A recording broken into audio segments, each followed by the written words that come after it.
আসসালামু আলাইকুম, আমি আফসানা আর আমি আছি আজকে রূপচাঁদা রান্নাঘরে। আশা করি সবাই ভালো আছেন। আমি আজকে আপনাদের সাথে শেয়ার করতে যাচ্ছি চিংড়ি মাছের ভুনা খিচুড়ি। তাহলে চলুন রান্নায় চলে যাই। এখানে আমি 10 থেকে 12টা চিংড়ি মাছ নিয়েছি। এখন এটাকে আমি ভাজার জন্য প্রিপেয়ার করব। আমি দিয়ে দিচ্ছি 1 চা চামচ হলুদ গুঁড়া, 1 চা চামচ মরিচ গুঁড়া এবং পরিমাণ মতো লবণ।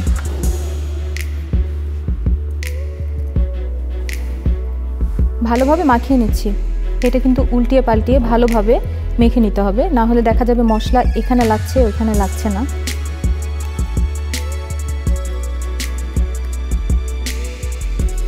আমার মাখা হয়ে গিয়েছে।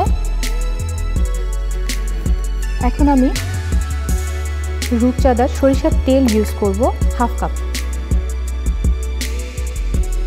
তেল দিয়ে দিলাম হাফ কাপ।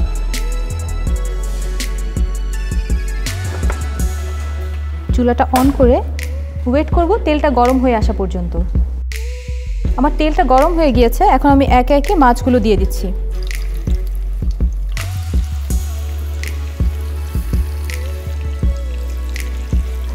চুলার আঁচটা কিন্তু মিডিয়ামে থাকবে।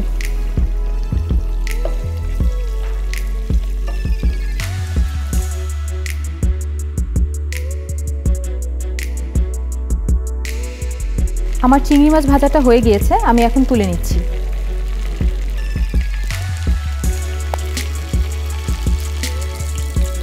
আর এই তেলেই আমি আমার বাকি রান্নাগুলো করব। এখন এখানে দিয়ে দিচ্ছি হাফ কাপের মতো পেঁয়াজ কুচি।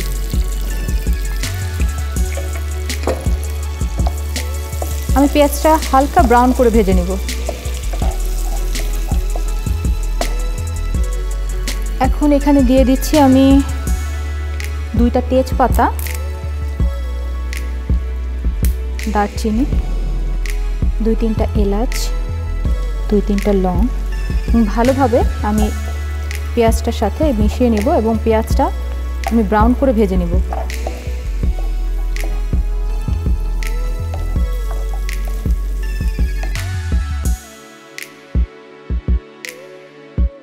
আমার পেঁয়াজটা ব্রাউন হয়ে গিয়েছে।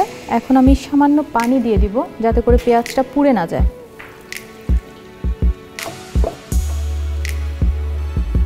এখন দিয়ে দিচ্ছি 1 চা চামচ আদা বাটা, হাফ চা চামচ রসুন বাটা, হাফ চা চামচ মরিচের গুঁড়া, 1 চা চামচ হলুদের গুঁড়া, সাথে যাচ্ছে ধনিয়ার গুঁড়াও হাফ চা চামচ। লবণটা সবার স্বাদ মতো।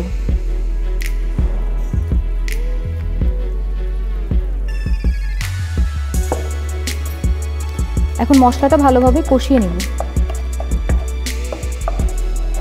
চুলার জালটা মিডিয়ামে থাকবে। মশলাটা ভালোভাবে কষতে 2 থেকে 3 মিনিট সময় লেগে যাবে।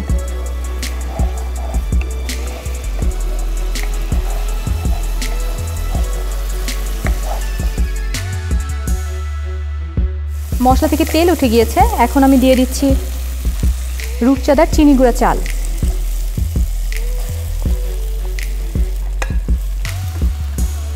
আর চালটা 300 গ্রামের মতো আছে।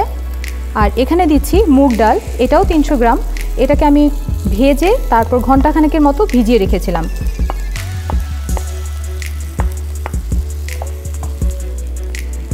আমি একটু ভালোভাবে মিশিয়ে নেই।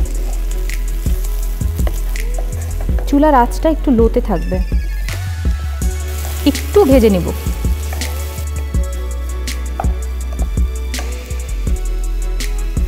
এখন আমি দিয়ে দিচ্ছি চিংড়ি মাছ।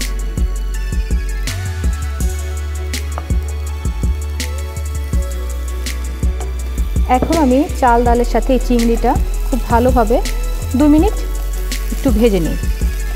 আঁচটা মিডিয়াম আর লোয়ের মাঝামাঝি থাকবে। আমার কিন্তু ভাজা হয়ে গিয়েছে। এখন আমি পানি অ্যাড করব। আমি এখানে গরম পানি দিচ্ছি 4 কাপ পরিমাণ। দেওয়ার পরে যদি আমার মনে হয় যে আরও লাগবে তখন আমি আরেকটু দিয়ে নেব পানি।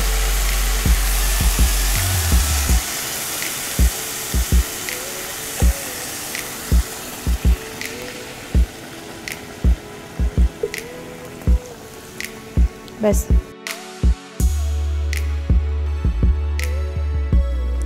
এখন জালটা একটু বাড়িয়ে দিব, পানিতে বলক আসা পর্যন্ত একটু অপেক্ষা করব।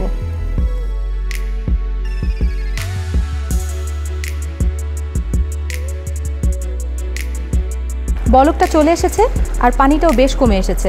এখন আমি এটাকে ঢেকে রান্না করব আর চুলার আঁচটা একদম কমিয়ে দিব, যাকে বলে দমে দিয়ে দিব। এটা হতে 20 মিনিটের মতো সময় লাগবে।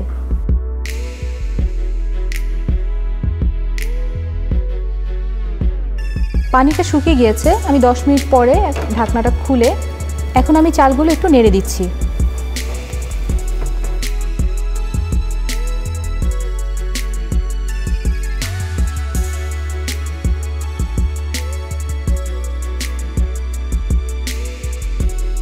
দেখি এখন একটু উঠিয়ে কি অবস্থা। হ্যাঁ, হয়ে গিয়েছে। এখন আমি কিছু কাঁচামরিচ ছিটিয়ে দিচ্ছি ফ্লেভারের জন্য। এখন একটু নেড়ে দিই।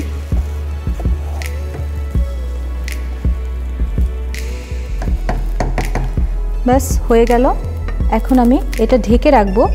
রান্নাটা হয়ে গিয়েছে, এখন চুলাটা বন্ধ করে দিচ্ছি এবং পরিবেশন করে দেখাচ্ছি।